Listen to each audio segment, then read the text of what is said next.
Alright, hello and welcome to round 3 of the US Amateur Team East. As we saw in the first two videos, we won our first match with a perfect score of 4-0, so a very, very good start to the tournament. But in the second round, we faced a bit of an upset against on paper, a much at least lower rated team, and gave up a draw with 2 wins and 2 losses. So going into this round, we had a 1.5 out of 2 team score. Even though I individually had a 2 out of 2 score, I was feeling relatively good about my play. And so going into this third round, we knew with 1.5 out of 2, we were very likely to play a much weaker team on paper. This is for two reasons. First of all, as we talked about earlier in the first video, this is a very, very large tournament with 350 teams, and the vast majority of them are below 2000 average rating, 1800 average rating, probably even 1600 is above average for this event. And so the second you sort of go off the perfect score pace, you're very, very likely to start playing much lower rated teams that have come up with like a little bit of an upset themselves. But also round 3 is where the accelerated pairings, which we talked about in the first round, fall off. And so in the first video, we talked a little bit about how accelerated pairings, you basically give a fake point to all of the teams in the top half. So this means in the first round, you have the first quarter play the second quarter, and the third quarter play the fourth quarter of the field, rather than the first half and the second half. And so the teams that you would expect to win are going to be the top quarter of the tournament, which are all the very, very strong teams, but also the third quarter of the tournament, which are the teams that are sort of slightly below average in the field.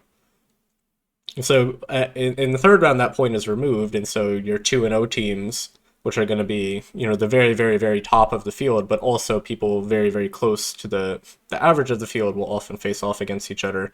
And so with 1.5 out of 2, you're actually very likely to play a team from that bottom half, and have what is, at least on paper, a very, very severe mismatch.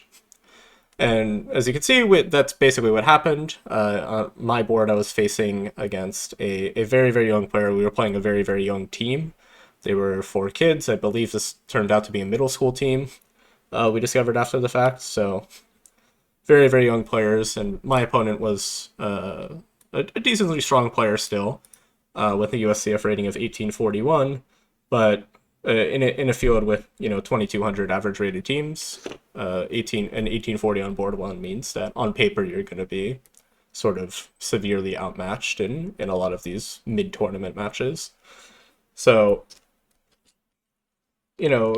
certainly this shouldn't be a match that has much drama. We're all 4 of our team members are playing for 500-600 points down, but these matches can always be dangerous, especially from an individual perspective. If I got this kind of pairing in an individual tournament, it would be extremely unpleasant. The rating system is just not set up correctly to handle these sorts of extreme mismatches, and so it dramatically overestimates the score that you're expected to get as the higher rated player. So when you have these like 4 or 5, 600 point mismatches, you're actually losing a lot of rating and expected value by playing the game, especially when you have the black pieces, which really exacerbates the problem. Where I think I mean, rough calculation, like your expected value of playing this game is like minus like almost 2 rating points, which is quite a lot. Over the course of a proper tournament, that's like 18 to 20 rating, which is that's a good year for most players if they gain 18 to 20 rating. So I definitely wasn't thrilled with this kind of pairing. And one of the main problems, especially with the black pieces, is that you don't get in these situations much. There's very, very few individual tournaments where you would ever expect this kind of severe rating imbalance. It's something that really only happens in cases where the lower rated player is having a phenomenal tournament, or the higher rated player is having a really, really bad one. And so this isn't like something that you actually think about that much from a perspective of the opening. All of your opening preparation as a master level player, with the black pieces, is sort of centered around equalizing the game. You don't really shy away from positions that are drawish or even forced draws.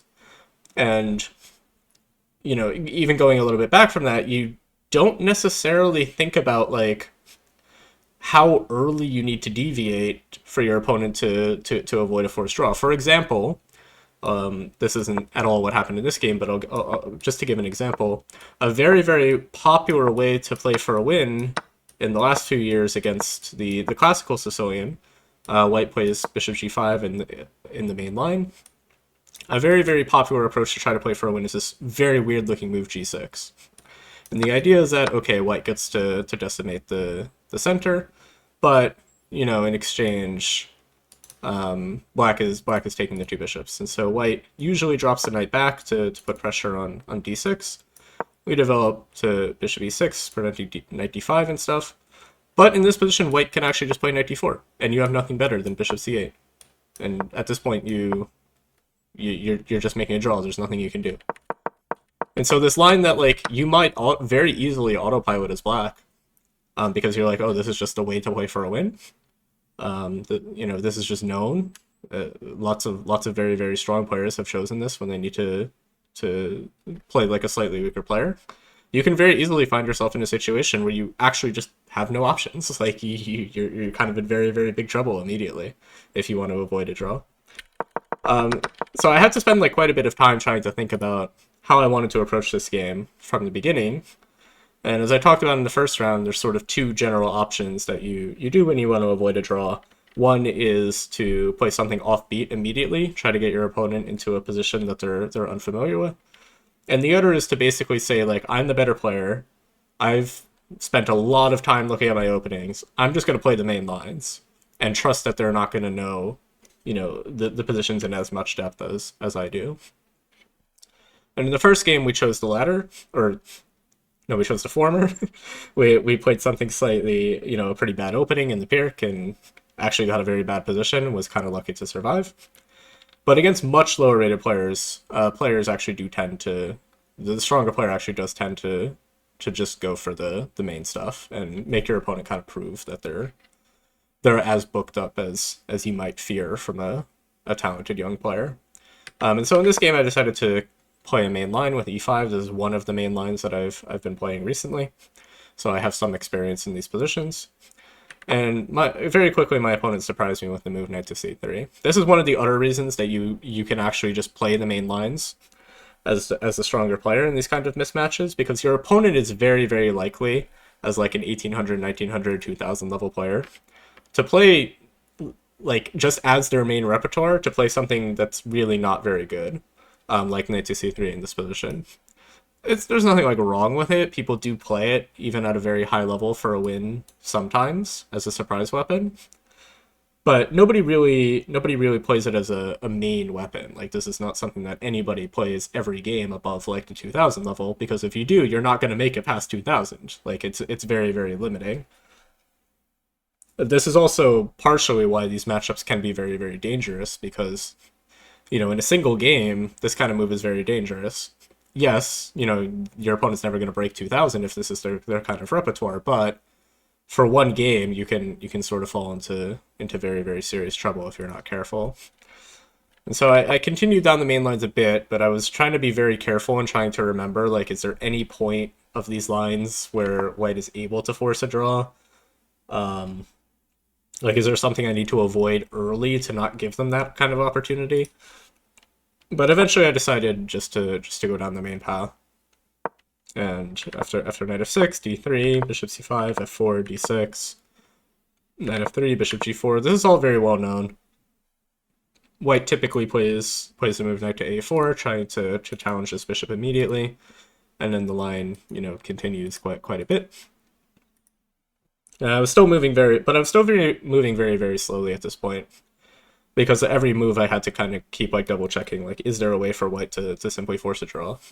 And so maybe because of that, or maybe because she actually just didn't have a lot of theoretical knowledge here, my opponent decided to go for an alternate approach to the main line with knight a4, and instead played this move bishop to b5, which was new to me and a very, very interesting move, because white is basically, I mean, the idea of bishop e5 is kind of clear. White wants to exchange this knight on c6, which is protecting e5, and then go ahead and capture on e5, forcing white to black to recapture with a pawn. For example, if black just castles, which normally would be a very, very sensible move, white will go ahead and take on c6, force black to take back with the pawn, which compromises the structure a little bit. But after f takes e5, d takes e5, now the structure is really compromised for black. These pawns are in very, very severe trouble. And so even though black has some activity to compensate with some very, very powerful bishops, this is a very, very dangerous position for black, where if white ever manages to untangle and get the king castle probably to the queen side, white will have a very, very significant advantage. And a very, very safe one, too. It's one where white basically cannot lose if they don't do something particularly crazy, and they very easily can win. So after bishop e5, black kind of does need to do something immediately to deal with this threat, and there's a few ways to try. I considered a lot of moves here. One was a kind of strange looking move, bishop back to d7. One was queen to d7, which looks even stranger, stepping into a pin. The pin is not immediately exploitable, and we're going to follow up with a6, b5 next move to break the pin. Another move that I considered quite heavily is knight to d7, intending after takes, now we can take back with the knight. But most of these options I really didn't end up liking because, yes, it does deal with the immediate threat of white taking on c6, but it doesn't do anything to really advance my plans. And so even if there isn't like a big refutation or anything, if white just continues normally, it's not really clear what I accomplished. This is especially true after like knight d7, for example. Like if white just plays queen e2, intending bishop e3, and starting the castle queen side, you know, why is my knight on d7? I would kind of prefer it to be back where it was. And so eventually I decided, okay, it looks a bit strange, but I'm actually going to go ahead and take this pawn on f4. This is kind of unusual to take this pawn immediately when white is able to recapture in one move with the piece. Sometimes we'll wait for white to commit to moving the bishop, and then we'll take on f4 to at least make them waste a move when they recapture. This is very, very common on the other side of the board in Queen's Gambit type positions, where black will often wait for white to play bishop e2 or bishop d3 and then take on c4 to gain a tempo when white recaptures. But in this particular position, I thought that after white captures, we can start immediate play with the move knight h5, harassing this knight, kind of asking it where it's really going to go. And after bishop d2, I thought there were a few options. I was looking at castles, intending f5 and trying to blow up in the position. I was looking at moves like bishop to d4, moves like queen f6, trying to generate some play. I think eventually I decided even just like a6 was fine. Not quite sure what the computer gave here. Oh yeah, I do remember calculating this line, where after castles, this kind of forces white to take, because otherwise knight d4 is coming. After takes, white doesn't have to play the move knight a4, but it is kind of the most logical move, trying to put pressure on this bishop, otherwise black has a very comfortable position. It's important to note that h3 is never really possible, because after takes, queen h4, the king is forced to move, because since h3 has been played, white doesn't have g3 anymore. So white probably plays knight a4, and now if black has to drop the bishop back, which would be the typical response to this sort of threat, intending to recapture, allow the exchange of the knight for the bishop, but recapture with a pawn in a way that doesn't decimate the pawn structure, then white would be doing quite well. But if instead black finds this nice maneuver, bishop to d4, c3, bishop to e5, d4, bishop to f4, this kind of strange looking zigzag, here I thought black was doing extremely well, because again, h3 is not really possible, and black is threatening to take on d2, take on f3, play queen h4, and cause like severe havoc. For example, c4, trying to get the knight back, bishop takes d2, queen takes d2, or actually even bishop takes f3 is probably more accurate first. Now if queen takes, we force the king out into the open, and if pawn takes, we have our same idea from before of queen h4, and once again forcing the king out into the center. Not necessarily fatal, white can play on, but it is a very, very dire situation if they're not careful. So my opponent spent a lot of time here. I was actually very confident in this position because I felt that it was very likely that my opponent would take on f4 without thinking too much. It seems like a very, very natural move to play after e takes f4. But my opponent, to her credit, thought for quite a long time here and came up with what was probably the best move, h3. First, kicking away this very, very annoying bishop before going ahead and taking back on f4. Now, once again, black has two choices. Black can either retreat the bishop back to any of these squares are kind of reasonable, or black can go ahead and take on f3. There isn't really, like... I don't think there's a lot of concrete calculation to be done here. This is mostly a decision based on feel, on just sort of positional intuition. And so eventually I decided that, okay, if I bring the bishop back to, let's say, d7, trying to break the pin, seems probably the most sensible. White takes back on f4. Now knight h5 is much less powerful, because we never have our idea of taking on f3 and bringing the queen to h4. So we probably wouldn't play knight h5 anymore. The bishop would very comfortably drop back to h2, which is another point of h6. It sort of opens up a place for the bishop to slide back to. But instead, black would probably play a move like a6, forcing the bishop to do something. And after just sliding back to c4, I thought this sort of thing would probably be very comfortable for white. I don't think black is necessarily severely worse, but it's not really clear why we preserved this bishop when it's just kind of staring into nothingness. It doesn't really ever have any big scope or prospects of re-entering the game. And in the meantime, white has kind of gotten everything he wants, or she wants in this case. You know, but white is a big center, white has very harmonious development, white is very well prepared to go ahead and just castle queenside. And so in general, I felt that this position could be quite dangerous for black. So, you know, I sort of fell back to just basic principles at this point. Black is going to end up having less space just by nature of the pawn structure. That's always going to be true. White will eventually get the move d4 in, so white will be the one controlling the center. And when you have less space, you want fewer pieces on the board, because the more space you have, the harder it is to control with less pieces. So after some thought, I went ahead and took on f3. My opponent took back with the queen. Taking with the pawn would be very, very silly here, because we have, again, our old friend knight h5, defending the pawn on f4 and threatening queen h4. At this point, white is simply not regaining the pawn. This is a very, very healthy pawn advantage for black, and all of the pieces are sort of better than their counterparts now on very, very active positions. So queen takes is basically forced. Here I played the move knight d7. I don't think it really matters what order this is done in. The knight right now on f6 has sort of served its purpose. It's completely controlled by white's pawn structure. And so we would much prefer this knight to reroute to e5, maybe even to d4 slowly, where it has a much more active role. I chose knight d7 now because it kind of forces the exchange of the bishop for the knight, because again, if white doesn't take, we'll play knight to d4. But castles with a similar idea is also quite reasonable. And now after takes, bishop takes, we probably would play knight d7 here anyway, and end up just transposing to the game. So after knight d7, white did take on c6, we took, bishop takes f4, castles, so the same position we just saw. And now we need to sort of evaluate, okay, how do we evaluate this position? Who's better?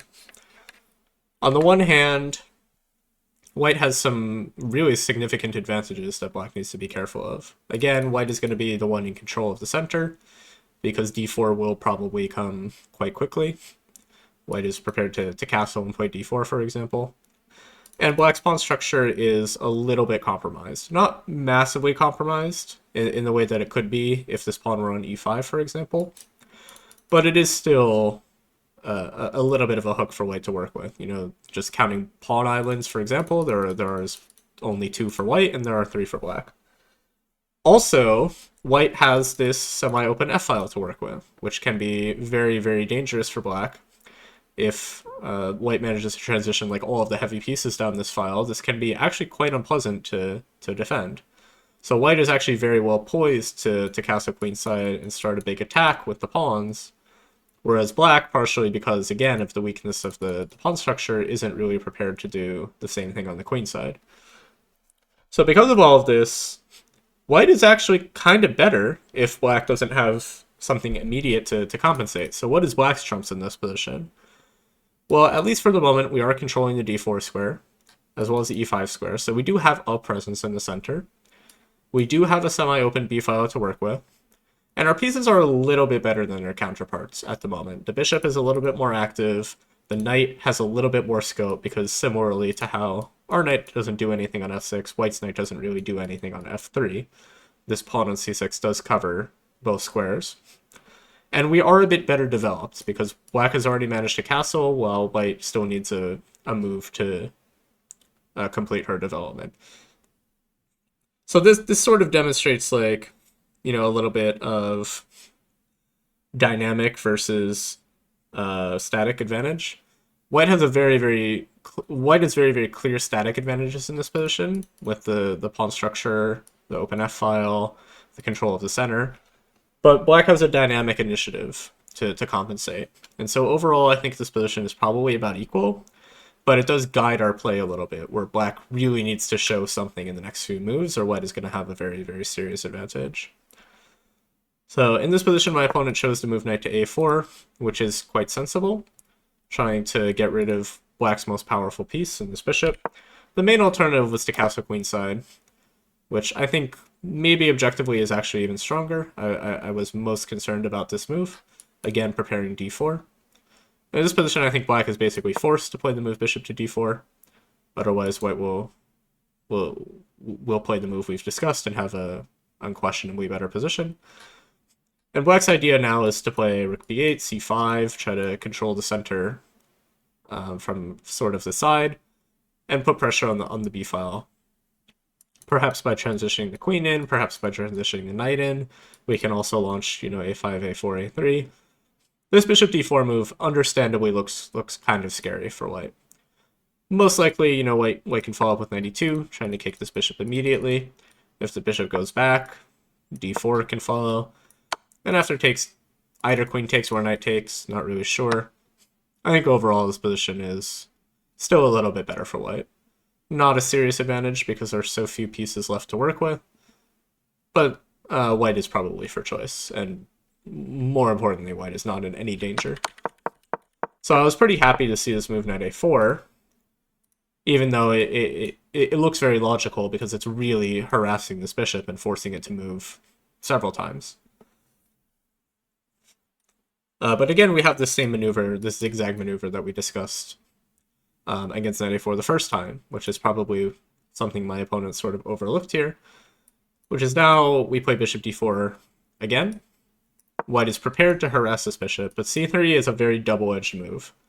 And it's a very double-edged move in a way that's probably not obvious if you just glance at this position, especially as an amateur player. So I was very, very happy to see this move. Because on the one hand, yes, white is harassing this bishop and is very, very prepared to take full control of the center.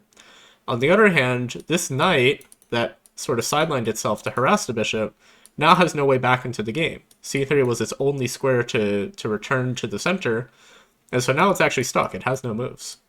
It's just staring into a complete wall of its own making at the moment. And so it takes white like several moves to bring this knight back, either by playing b4 and knight b2, or by playing c4 and knight c3. Now, in addition to the time that it takes to bring the knight back, it's also a severe weakening of the queenside if white were ever to undertake either of those plans. So, for example, if we played, let's say, bishop f6, and white played castle queenside, now white has like a kind of unpleasant choice of how to get this knight back into the game. Either they have to play b4, which is severely weakening the king. Black will be very happy to play a move like a5 and start opening lines, or a move like c4, which opens up a very, very powerful diagonal for this bishop to start putting serious pressure on the king. And so there are very, very clear downsides to this move, very clear upsides as well. but very clear downsides that white needs to be very, very careful of. So after c3, I played the move bishop to e5. Again, bishop f6 was an option, but I think bishop e5 is even more accurate. We're not scared of white taking, because then this knight roars to life.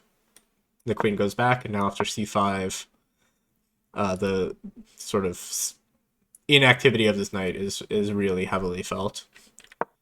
Well, actually, after queen e2, we have queen h4 as well, which is even more powerful. But if queen h3, or g3, for example, c5 looks very, very good for black, where this knight is just not participating. I think black is very comfortably equalized.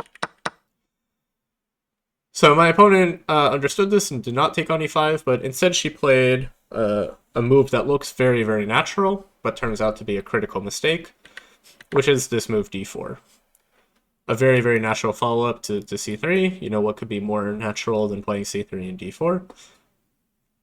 But it turns out that, again, because this knight is so sidelined, white is not actually in time to justify this.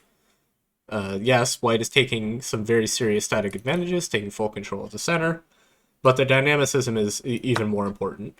And so after takes, black has a very critical move to find, which I was happy to find, because it's not necessarily the most intuitive, especially when you're trying to avoid a draw at all costs, which is this move queen to f6. Now, again, white is behind in development. The knight is offside. And so even though it might seem strange to try to trade the queens when, you know, you're trying to keep the situation complicated and outplay your opponent in some kind of strategic imbalance, the queen is actually the only one of white's pieces that is contributing to the game at all.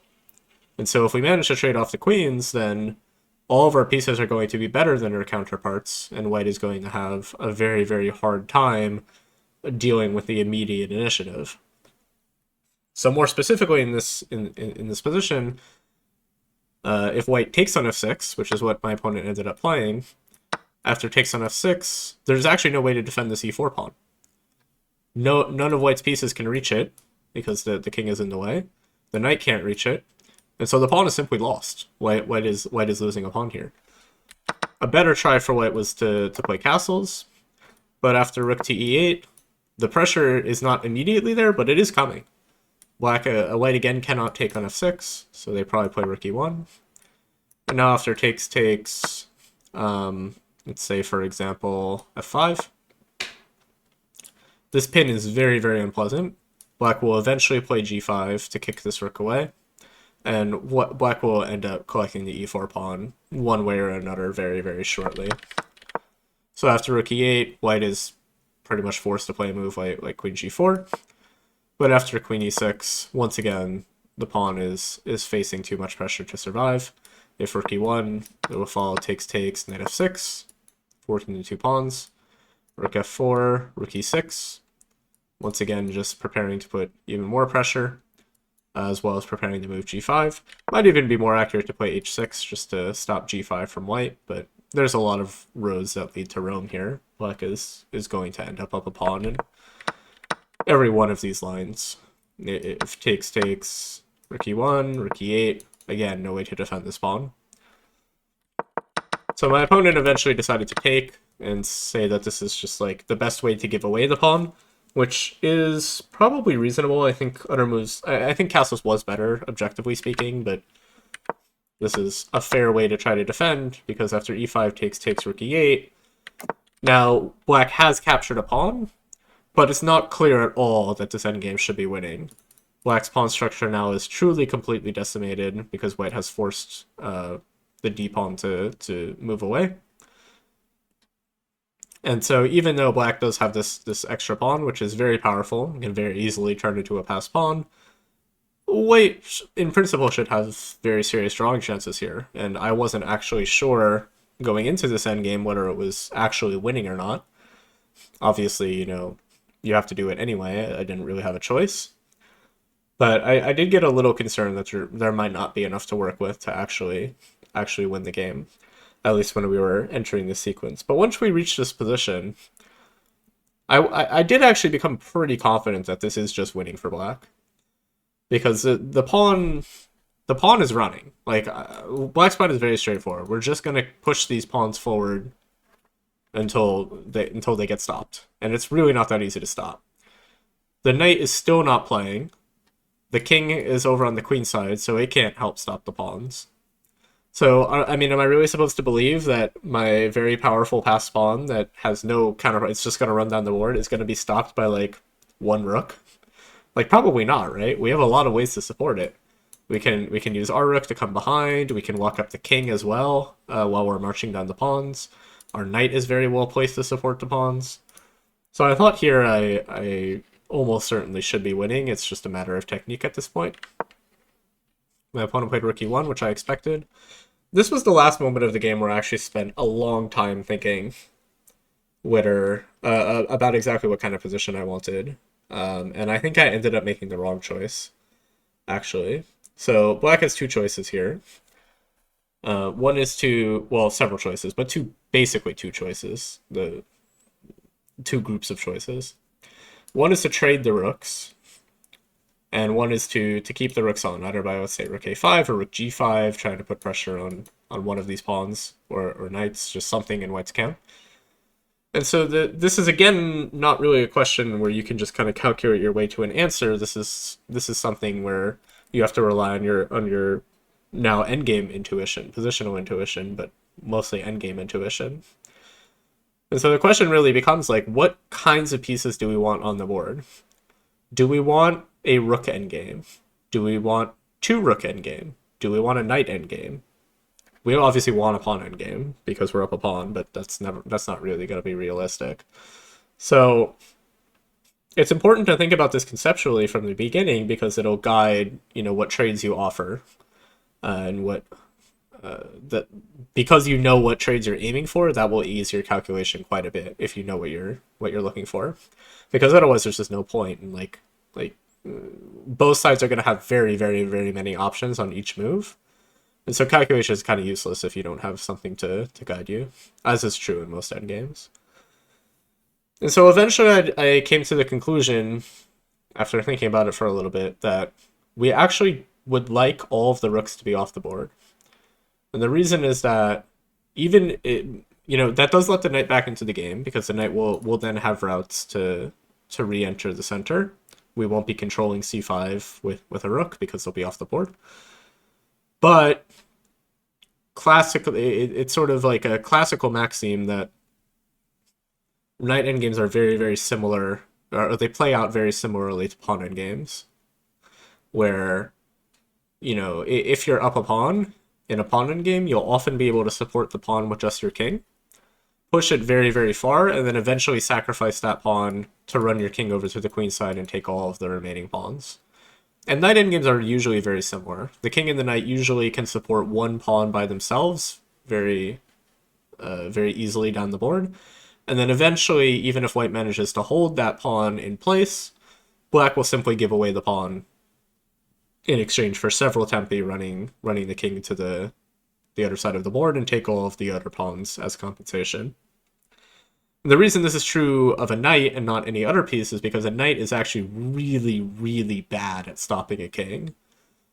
If we were talking about rooks, a rook can completely cut off the king from going from one side of the board to another. Right?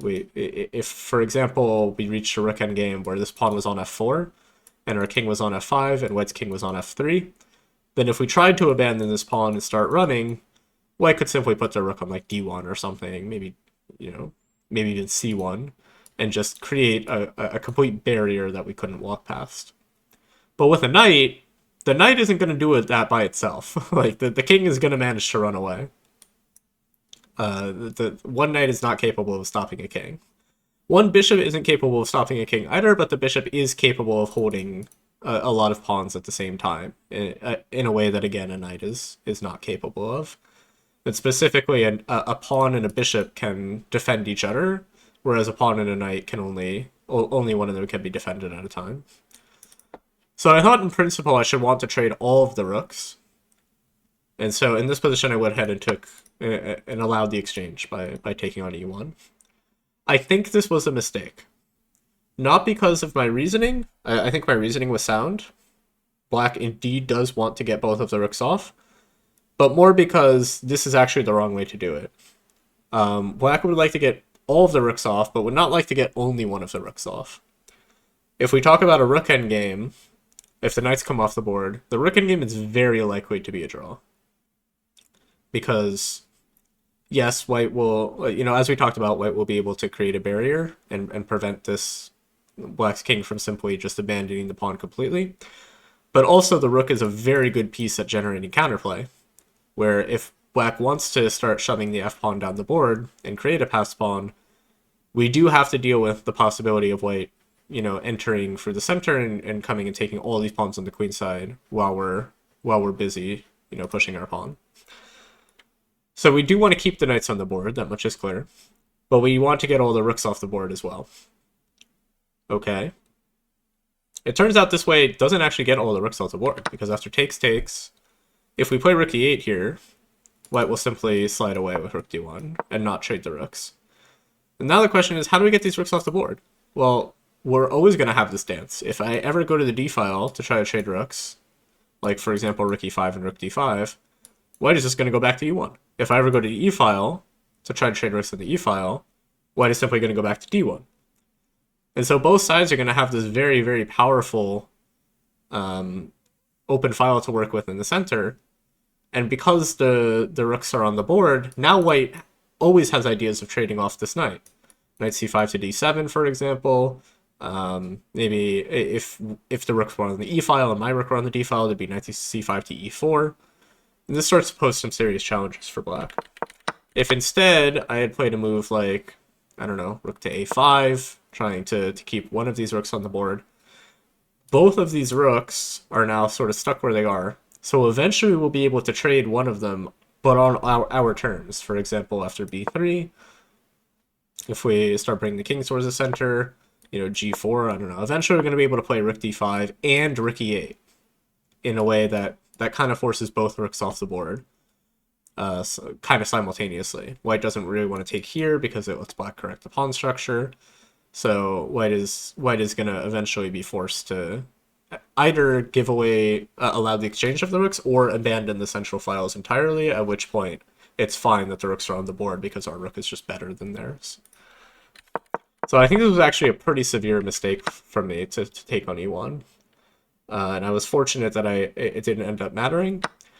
Part of the reason that I went for it was I wanted to play this move h5 to prevent white from solidifying her position, kingside position, a little bit with g4, and try to fix a weakness on g2 that could then be attacked by the knight or by the rook. Either from the g file or even from the side if white went for the d file. But I don't think this was necessary. g4 was not like a serious concern, or shouldn't have been a serious concern. Here my opponent played c4, which I think made a lot of sense. White is trying to open up a route for the knight to get back into the game, but also a route for the king to start getting to the queen side and generating counterplay. I played king f8. This is in line with the plan of trying to trade the rooks. I could have played rook e8 immediately. That's also possible. But I wasn't 100% convinced that this knight endgame was winning in this version. We have achieved getting all of the rooks off, but with the knight so far back, I felt maybe this gives white time to get the king into the game and go for the queen side. Probably not. This would probably have been fine too. But I think king f8 is just a little more responsible. I mean, the king has to activate somehow anyway, and this is as good a way as any to do it. My opponent played knight c5, played rook to e8, rook to d1. Of course, white is not, as we discussed, white is not happy to trade the rooks. And here I played the move g5. This is a very concrete calculation at this point. It looks like this move should be a mistake, because I've allowed now the exchange of knights with knight d7, which is something that we talked about earlier. This is one of white's ideas to get rid of the knights. The rook endgame, in principle, should give white very, very, very good drawing chances because of all the things we talked about. White's rook gets very, very active if I take. It starts to generate a lot of counterplay on the queen side.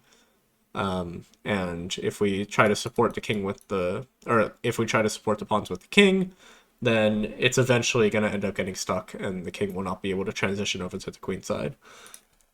But this is where raw calculation is actually important, even in this deep end game. And this is actually a good calculation exercise if you would like to, have one for yourself. This knight to d7 move actually is losing on the spot because the pawns on the king side are simply too fast. This is all very concrete now, so we can just kind of breeze through it. Knight d7, black takes. Black can also play king g7, which maybe is even slightly more accurate because it helps activate the king as well. But I was very confident that taking on d7 was winning, so I didn't want to give white the chance to correct the mistake by bringing the knight back. So knight takes d7, rook takes d7. Black needs to be very fast, otherwise white is collecting all the pawns. So rook to e2, rook takes c7, rook takes g2. This is kind of less about taking the pawn itself. It's not really that we want to be up to pawns. It's more that this pawn on g2 was kind of in the way of our pawns running down the board, so we take time to get rid of it. White played rook takes c6, g4, takes. This was all forced. And now white has two lines that they can try. My opponent tried to move rook to c5, which we'll look at in a minute, but the other try is rook to c8. Now black should go king to g7. Not so much to prevent the check on c7 if king e7, but much more to keep the g8 square under control, because now white would have a very comfortable, a very well placed rook, because it's both sort of acting against the pushing of the pawns, but also supporting white's own pawn to victory. I think even there black's probably winning, but it's much harder. So king g7, keeping g8 under control. c5, g3, c6. And now it looks like white is actually too fast, because after rook f2, c7, g2, what is a very nice idea, rook to g8, diverting the king to the back rank. And after takes, white can queen with check, which is why we've attracted the king here, and then defend the queening of the pawn in any number of ways. White is probably... Well, black might actually manage to escape here by forcing perpetual, because rook f1 is a big threat, but black is certainly not winning. But in this position, black doesn't play rook f2 and allow this trick with c7 and rook g8, but instead makes use of the same trick himself. Or after rook g1, king d2, g2, c7, black can play either rook d1 or rook c1, both should work. Again, drawing the king back to the first rank, and then we queen with check and easily stop this pawn. Even like queen c5 is good enough.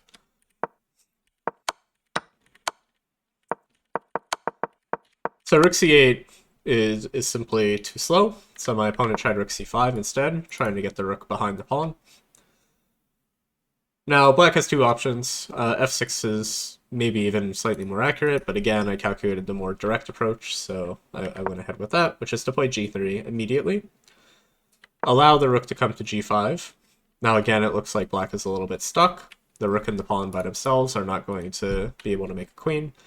So we bring in the backup with f6 first to harass the rook. Rook only has one square. If it goes to g6, then this allows the king to develop with tempo, and then we have to go to g4 anyway, so it's just a worse version. So white goes ahead and plays rook g4. f5, once again harassing the rook.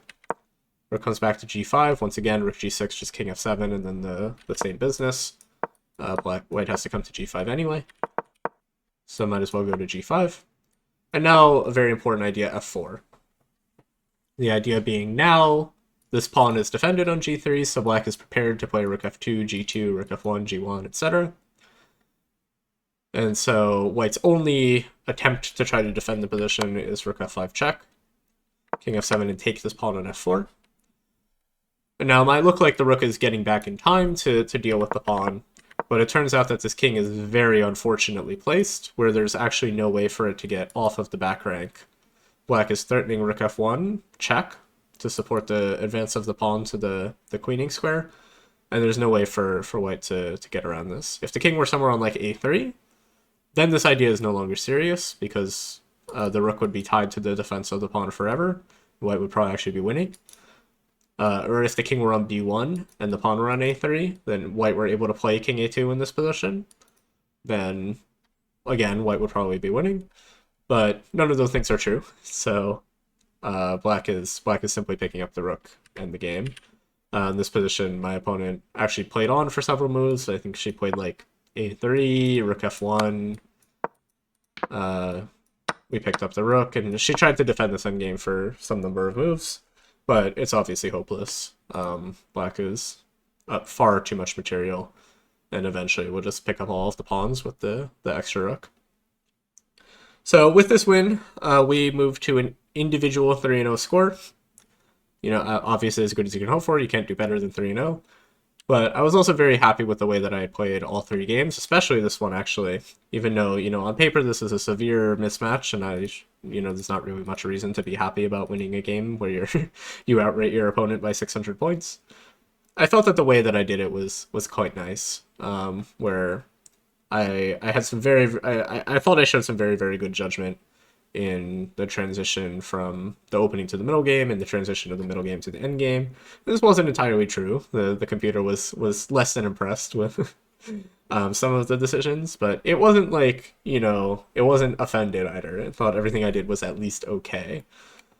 And, since I've historically had a lot of trouble in these kinds of matchups where I'm playing very, very, very down, I was happy to get like a fairly clean win, and I was even happier that my team also managed to convert this match by a perfect 4-0 score.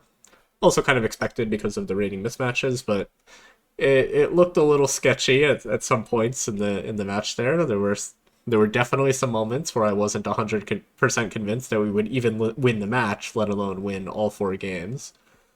So I was very happy to get out of this with a 4-0 score.